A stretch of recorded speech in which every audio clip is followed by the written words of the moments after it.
दोस्तों नमस्कार। इलेक्ट्रिकल गुरु चैनल में आपका फिर से स्वागत है। दोस्तों आज के वीडियो के अंदर हम ट्रांसफार्मर ऑयल फिल्ट्रेशन मशीन के बारे में बात करेंगे। इस वीडियो के अंदर मैं आपको बताऊंगा कि ट्रांसफार्मर ऑयल फिल्ट्रेशन मशीन किस तरीके से काम करती है, इसके अंदर कौन कौन से पार्ट्स लगे होते हैं जिससे ट्रांसफार्मर के ऑयल का फिल्ट्रेशन किया जाता है और इसके अंदर क्या क्या पैरामीटर मेंटेन किए जाते हैं। उसके साथ ही यदि आप कहीं पर इंटरव्यू दे रहे हैं तो ऑयल फिल्ट्रेशन के बारे में पूछा ही जाता है। तो यह बहुत ही इम्पोर्टेंट टॉपिक है। तो फ्रेंड्स इस वीडियो के अंत तक बने रहिए ताकि आप समझ सकें कि ऑयल फिल्ट्रेशन क्या होता है, कैसे होता है और क्यों किया जाता है। अब स्टार्ट करते हैं दोस्तों। जैसा कि फ्रेंड यहाँ पर जो मशीन आप देख रहे हैं, यह ऑयल फिल्ट्रेशन मशीन है। यह मशीन किसी भी व्हीकल के ऊपर फिट हो जाती है और उसके द्वारा इस मशीन को कहीं पर भी मूवमेंट कराया जा सकता है। यहाँ पर जो आप ट्रांसफार्मर देख रहे हैं, यह डिस्ट्रीब्यूशन ट्रांसफार्मर है। इस डिस्ट्रीब्यूशन ट्रांसफार्मर के अंदर नीचे की तरफ एक वॉल होता है और एक ऊपर की तरफ वॉल होता है।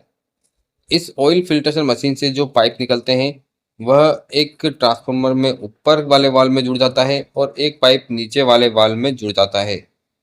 इसमें एक चीज़ का ध्यान रखना होता है, हमेशा इनलेट वाला जो पाइप है जहाँ से ऑयल निकल के इस ऑयल फिल्ट्रेशन मशीन के अंदर जाएगा, वह वाला पाइप नीचे की तरफ लगेगा, यानी इस ट्रांसफार्मर के नीचे वाले वाल्व में जाकर कनेक्ट होगा और ऑयल फिल्टर होने के बाद जो ऑयल वापस रिटर्न आएगा वह ट्रांसफार्मर में ऊपर वाले वाल्व में जाकर जुड़ेगा, यानी ऊपर वाले वाल्व में आउटलेट वाला पाइप आकर जुड़ता है।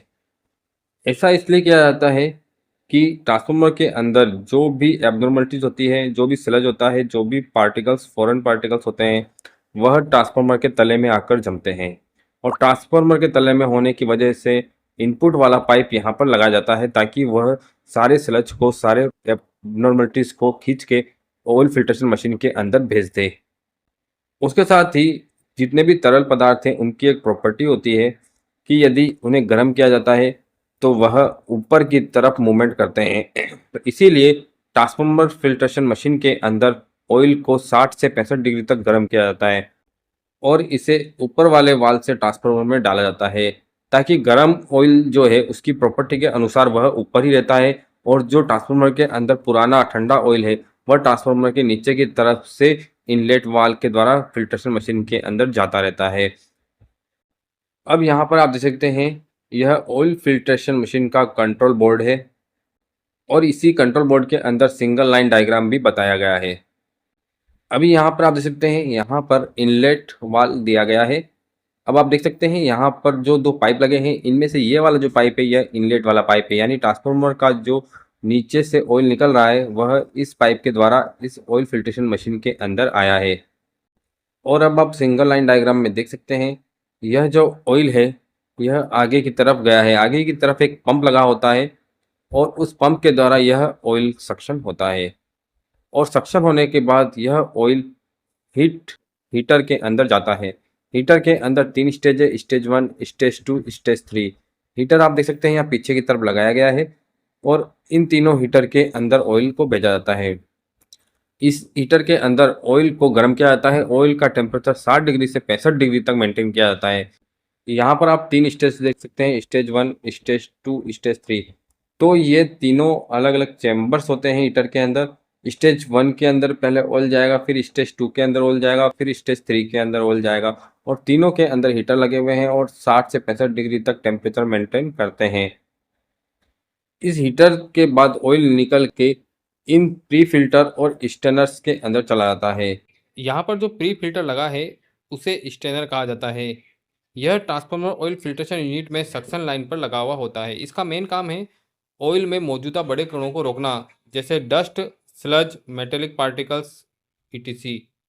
स्टेनर एक तरह का वायर मेश या परफोरेटेड बास्केट होता है जिसे आसानी से निकालकर साफ किया जा सकता है। इसका सबसे बड़ा फ़ायदा यह है कि यह पंप को डैमेज होने से बचाता है। दूसरा आता है प्री फिल्टर। अब हम बात करने वाले हैं फाइन फिल्टर के बारे में। फाइन फिल्टर स्टेनर यानी प्री फिल्टर के बाद में लगाया जाता है। इसका मेन काम है ऑयल को और ज़्यादा साफ करना।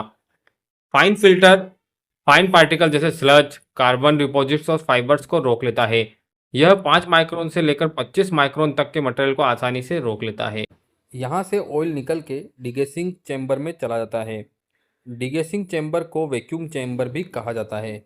जैसा कि डिगेसिंग चैम्बर के आगे की तरफ जो फिल्टर लगे थे, उन फिल्टर के द्वारा ऑयल के अंदर जो इम्प्योरिटीज़ है उनको निकाला जाता है, और इसके बाद ऑयल के अंदर जो गैसेज और मॉइस्चर हैं उनको हटाने के लिए डिगेसिंग चैम्बर, जिसे वैक्यूम चैम्बर कहा जाता है, इसका यूज होता है।